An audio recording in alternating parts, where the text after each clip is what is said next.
Hello friends, welcome to my channel. हमने पिछली video में games at twilight by Anita Desai की about the author, about the story और summary करी थी। इस वीडियो में हम इसकी इम्पॉर्टेंट थीम्स और इम्पॉर्टेंट कैरेक्टर डिस्कस करेंगे जो आपके एग्ज़ाम पॉइंट ऑफ व्यू से बहुत इम्पॉर्टेंट है। चलिए शुरू करते हैं। इसकी इम्पॉर्टेंट थीम्स में सबसे पहली थीम है कमिंग अप ऑफ एज, जिसे हम रियलिटी वर्सेस चाइल्डहुड ड्रीम्स और फैंटेसीज भी कह सकते हैं। गेम्स एट ट्विलाइट जो अनीता देसाई ने लिखी है स्टोरी, वो एक यंग बॉय के बारे में है जिसका नाम है रवि, जो हाइड एंड सीक खेलता है अपने सिबलिंग्स और कजन्स के साथ। रवि को एक बहुत अच्छी हाइडिंग स्पॉट मिलती है और वह ड्रीम करता है कि वह गेम जीत जाएगा और बाकी जो उसके सिबलिंग्स और कजन्स हैं वो उसको प्रेज करेंगे। लेकिन जब वो हाइडिंग प्लेस से वापस आता है तो वो फाइंड करता है कि सारे जो बच्चे हैं वो उसके बारे में भूल गए हैं और वो दूसरी गेम्स खेलने लग गए हैं, जिसकी वजह से रवि जो है अपने आप को इनसिग्निफिकेंट और फॉरगॉटन महसूस करता है। स्टोरी जो है वो दिखाती है कि चिल्ड्रंस की बहुत बड़ी ड्रीम्स और फैंटेसीज होती हैं, लेकिन जब वे बड़े होते हैं और जब रियलिटी फेस करते हैं तो वो हमेशा स्पेशल या इम्पॉर्टेंट नहीं होती है।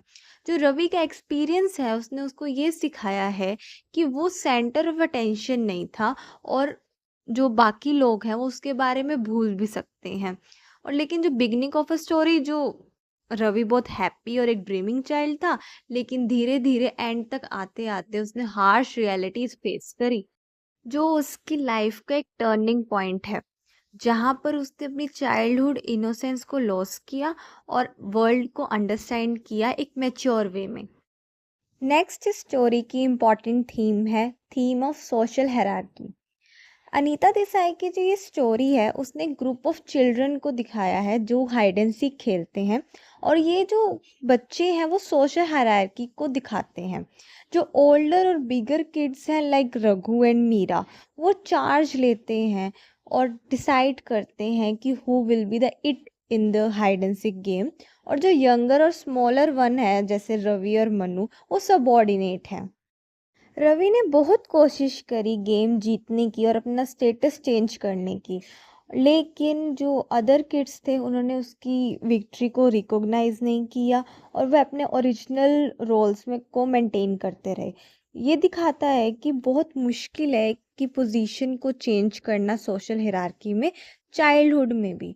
और ये स्टोरी हाईलाइट करती है कि कैसे गेम्स जो हैं वो री करते हैं सोशल स्ट्रक्चर को, और वो इंडिविजुअल्स के लिए बहुत मुश्किल बना देते हैं, और वो इंडिविजुअल्स अपने असाइन रोल से कभी बाहर नहीं निकल पाते। नेक्स्ट इसकी इम्पॉर्टेंट थीम है सेफ्टी वर्सेस फियर। जो ये गेम्स है ट्विलाइट स्टोरी है उसमें रवि हाइड एंड सीक खेलता है अपने सिबलिंग्स और कजन्स के साथ, लेकिन जो इसका ये एक्सपीरियंस है वो मिक्स्ड ऑफ इमोशंस है। इतना फील सेफ करता है और सिक्योर करता है जब अपनी फैमिली के साथ फैमिलियर प्लेसेस में होता है, लेकिन वह जब डार्क या मिस्टीरियस शेड में होता है जहाँ वो अपनी हाइड एंड सीक के दौरान छिपा था, उसने अपने फियर को भी ओवरकम किया। पहले पहले जब वो उस शेड में छुपा था तो बहुत डर गया था क्योंकि वो उसके लिए अननोन था, और जो उसकी इमेजिनेशन थी और उसके थॉट थे वो डार्कनेस में और ज़्यादा डरावने हो गए थे। लेकिन जब वो बहुत टाइम तक वहाँ रहा, उसे एक बाथटब भी मिला, तो उसका जो फ़ियर है वो धीरे-धीरे कम हो गया और वह उन चीज़ों के साथ ज़्यादा फ़ैमिलियर हो गया। तो ये स्टोरी ये हाइलाइट करती है कि फ़ियर जो है वो हमेशा अननोन चीज़ों से होता है, और जो सेफ्टी और सिक्योरिटी होती है वो फ़ैमिलियर और नॉन चीज़ों से मिलती है। रवि के इस एक्सपीरियंसेस से देसाई ये दिखाना चाहती हैं कि there are ups and downs of childhood emotions, और importance of familiarity in overcoming fear means जब फैमिलियरिटी होती है तब फियर नहीं होता है, वहाँ सेफ्टी होती है। ये कुछ इम्पॉर्टेंट थीम्स थी इस शॉर्ट स्टोरी की। चलिए अब इसके इम्पॉर्टेंट करेक्टर्स को डिस्कस करते हैं। सबसे पहले जो इसका मेन करेक्टर है रवि, जो इस शॉर्ट स्टोरी का प्रोटैगनिस्ट है, और वो एक यंगर मेंबर है उसकी फैमिली का। नेक्स्ट इम्पॉर्टेंट करेक्टर है रघु, जो ओल्डेस्ट चाइल्ड है रवि की फैमिली का, और वो इट था गेम में हाइड एंड सीक की। मीरा, जो उसमें से एक चिल्ड्रन है और वो मदरली फिगर जैसी दिखती है, वो भी अमंग द ओल्डेस्ट चाइल्ड है। मदर है जिनकी परमिशन लेके वो वहाँ पर हाइड एंड सीक खेलते हैं ट्वीलाइट में। और एक मनु है तो सबसे पहले गेम में आउट हो जाता है हाइड एंड सीक के।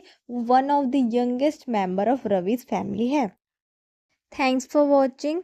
हम अगली वीडियो में इसके important questions, very short, short and long question discuss करेंगे। Please like, share, subscribe for more such video. और आप लोगों के जो भी सजेशंस हैं और कोई भी डाउट्स हैं मुझे कमेंट सेक्शंस में ज़रूर बताएं। Thank you.